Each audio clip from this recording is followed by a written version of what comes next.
This is problem 8-20E. It's on page 445. The instructions are as they've been before. Essentially, we're supposed to compute the shearing stress at the horizontal neutral axis, and we're supposed to use the general shearing formula. The cross-section we have here is a little more complicated than what we've dealt with so far, in the sense that we have some standard shapes. So we can't just calculate any properties we want. We will have to go back to the appendix and look up properties of these shapes. Now the plates are just rectangles essentially, and the bottom one is 1/4 by 10-inch plate, so it's 1/4 thick, 10 inches wide. The top is 1/2 by 12, so 1/2 inch by 12-inch plate, and then the angles are L4 by 3 by 1/4. Okay? So we need properties of all these things. If you go back to page 696, we're going to be there quite a bit, so you may want to put a mark there or something. That's where the L shapes are listed. Anyway, so we need to calculate a few things. First of all, we need the centroid of this combined area. We don't know where it's at, we need it. So how are we going to get it? Well, what I'm going to do is break it up into 2 plates and then 2 separate L-beams, and I'll use my calculator, the Excel spreadsheet, to calculate the centroid location. That's the easiest way to do it. So let me copy the original sheet to the end, rename it, so that I'm dealing with the right problem, .E. There we go. And so now we can fill things in. Why don't we begin with the plate at the bottom, which is 1/4 by 10. That's an easy one. So that area would be 0.25 times 10, which is just 2.5. The height to the centroid of that is just going to be 1/8 of an inch, so 0.125 because it's 1/4 inch thick. And then the area moment of inertia will be 1/12 bh cubed. So 10 is b, a 1/4 inch is h, so this is not going to provide much until we offset it with the parallel axis there, but we'll just go ahead and type it in. So b is 10, h is 0.25, which has to be cubed, and then divided by 12. Make sure I got all that right. Yeah, that should be okay. All right. Next, I'll deal with the angles. So let's go back to page 696. And for this, I need the area because I'll need the total area. So let's go ahead and type all that in.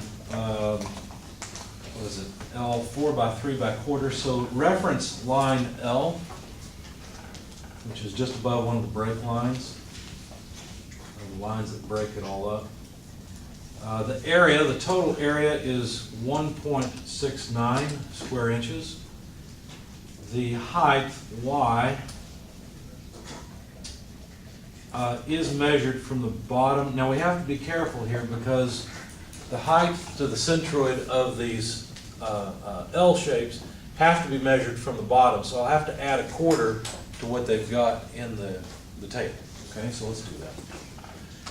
So 0.25 plus, let's see, looks like it's 1.22. Everybody agree with that?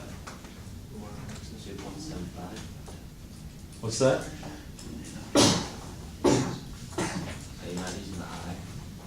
I'm not using I, I'm using y. I'm trying to find the distance from the very bottom up to the centroid of the L brackets.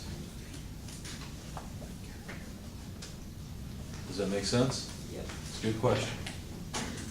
Anyone else? Any help? Okay. All right, now let's go for I, the area moment of inertia, and that's how much? 2.75, good. So 2.75 inches to the 4th. Why didn't I use 0.988? Because that's the section modulus, right? I need I. Well, how about 1.33?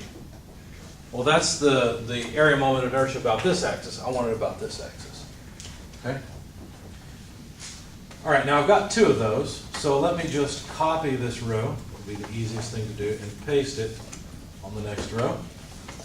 Okay, it doesn't matter that one's flipped one way and the other one's a mirror image. That doesn't make any difference.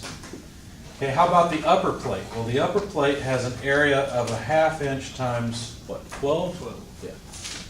So there's the area. The height to that, well, we need from here to there. So we're going to need the height of the L brackets. And they should be named according to their shape. If it's, let's see, we think it's 4 by 3, then that should be, the 4 should be the height of it, if I'm thinking right. Yeah. So the height of that bracket should be 4 inches. So let's see, 4 inches plus 1/4. Plus half of the plate thickness. The plate is 1/2 inch thick, so half of that is 0.25. Let me make it clear in case you look at this spreadsheet later and say 0.5/2. Okay? So that should be it. Still questioning myself on the L bracket, but if I remember right, that's how they're specified, is the heights first, then the width and the thickness. Oh, in fact, they've got 4 3/4 as the overall height of this, so yeah, that should be right. Okay, so there's the area times Y. Finally, we need I. Well, that's going to be, for the upper plate, it's going to be the base, 12, times the height, 0.5 quantity cubed, not 0.05, 0.5 quantity cubed over 12. Okay? Does that make sense to everybody? All right, so now that gives us the height of the centroid at 2.717 inches. We didn't have to do all that work by hand, which was nice. There's some more in it. Probably what I'll do is some of the calculations in Excel and just leave them so you can see them. We'll write them down on the board and then let Excel calculate everything for us. So that's helpful. We've got the total area. We've got Y. Now what do we need? Well, let's see. We're supposed to calculate the shear. Now we know the maximum shear is going to occur at this area. How thick, how much thickness do we have at that area? So let me write down the equation. Tau equals VQ over IT. So how much thickness are we talking about there? 1/2 inch, because each of those is 1/4 inch, right? So we know that T is 1/2 inch. Okay. I is no problem. We've got that from the spreadsheet. And of course, we're given the shear. I didn't write it down, but the shear was given, and it's 2,500. Okay, so there's the shear. Now, how about Q? What is Q? Well, Q would be calculated. We've got 2 different ways we can go, right? We can calculate Q based on this area, or we could base it on this area. Does that make sense? Which one would you choose in order to minimize your effort? Bottom one? I'd choose the top one. I'd choose the top because then all I have to do is deal with an area that is 1/4 inch by this height. Okay, now I realize that real L shapes have rounded edges. I've even drawn them here. Well, we're going to neglect that part because we have no way to deal with it. Do you see why? There's no information in the back of the book about how large that is or anything, right? We have no way to deal with it. So what we have to do is approximate this area as just a rectangular area. It's not going to be that bad of an approximation because notice most of Q, most of the area moment is going to come from this plate, not from these little bitty rectangles. Make sense? So, let's see. All right, so we need to figure out what this height is so that we can get the height of those rectangles. In fact, let me pull them off to the side so that we can work with them down here and have enough space to draw some dimensions and things, okay? Well, if the L bracket is an overall 4 inch, and the thickness of the plate is 1/4 inch, right? Then the distance from here to here would be 4 1/4 inches. If we subtract from that the 1/4 inch, and, well, actually, no, let's take that back. With the 4 1/4 inch, if we subtract 2.717, we should get this height. Does that make sense? I'm going to do that in the spreadsheet because I don't feel like doing it by hand. So in the spreadsheet, I will calculate 4 1/4 inches less y. Okay, so that's this distance less this distance, which gives me that height. Now you can see the spreadsheet in class, and of course if you're watching the video you can download it and look at it, but that's just 1.533 or so inches. Okay, so this distance is 1.533 inches. Okay. Now if we want the distance to the centroid, because remember for Q what we're going to need is y1, a1, or I should write it the other way. Let's call this 1, we'll call this one 2, call this one 3.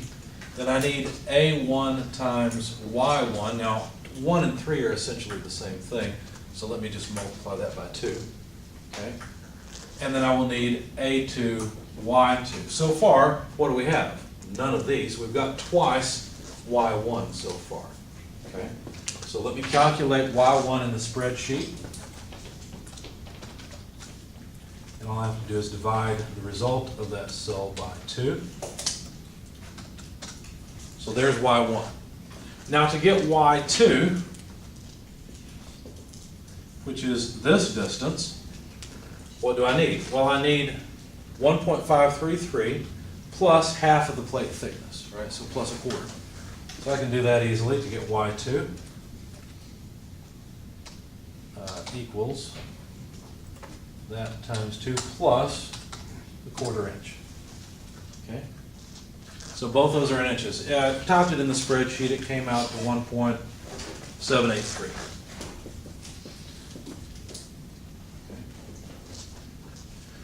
All right, now how about A1 and A2? Well, to get A1, what I'm going to do is just take this as 1/4 inch, because that's the thickness everywhere, at least approximately. Multiply that by this height. Okay, that'll give me A1. So in the spreadsheet, let's see, how do I want to do this?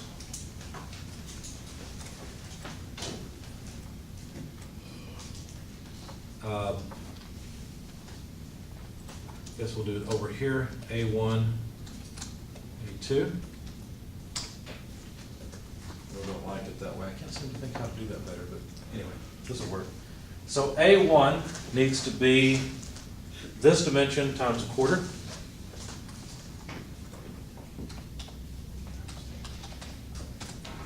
Okay, so A1 came out to 0.383 square inches.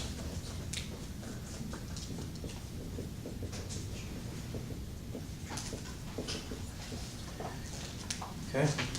A2 is simple. I mean, we could just do that in our heads. It's half of 12, right? So, in fact, it's already right there. So I'm just going to say equals the 6 square inches we calculated before. Okay. So now, if we take the product of,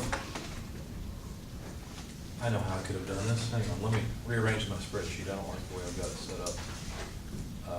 You used the wrong height. I used the wrong height. Yeah, you clicked the 0.676. I multiplied it by 2. I multiplied it by 2. Oh, you did? Okay. Yeah, if you look, thanks for noticing. Do keep me honest, but yeah, I just multiplied it by 2 because Would you have to multiply that area by 2 again because you have 1 and 3? I was going to do that Oh. in the equation here. Oh. Yeah, good Okay. point. Okay, now let me go ahead and do it more like what they've got above. That should do. That'll clean up the spreadsheet a little bit. Those of you watching the video can't see how I've changed it. It'll just be easier to understand, hopefully.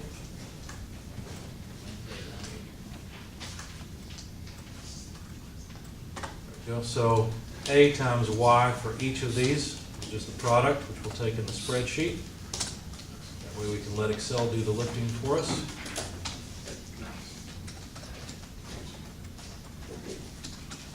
Okay, so there's the sum of AY, which we call Q.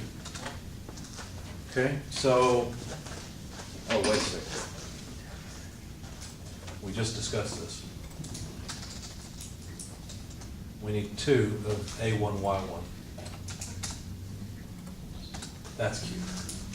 Okay, so Q comes out to about 11.2 cubic inches. Did I round properly? No, 11.3. Okay. Questions, comments so far? You guys agree with this? All right.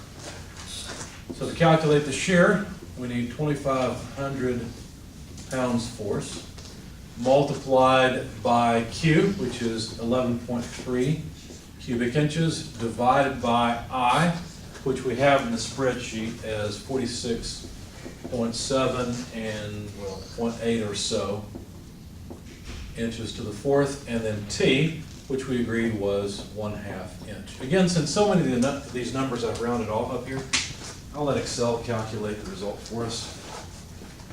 And I'll show you guys a trick. In Excel, if you change the font of the cell to symbol,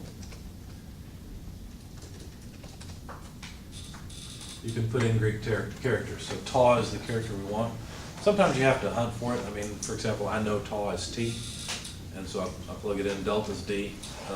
Some of them I have to look for, like omega. I can never remember what that one is. But you can also, of course, type in capital Greek letters as well.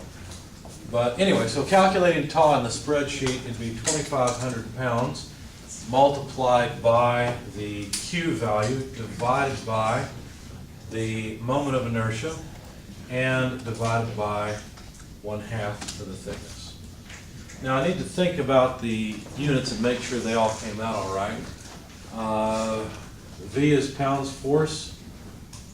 Everything else should be in inches or inches cubed or inches to the fourth. So yeah, I think we're okay. So we should have PSI, that should be the units of this stress. Now, here's another trick you need to know.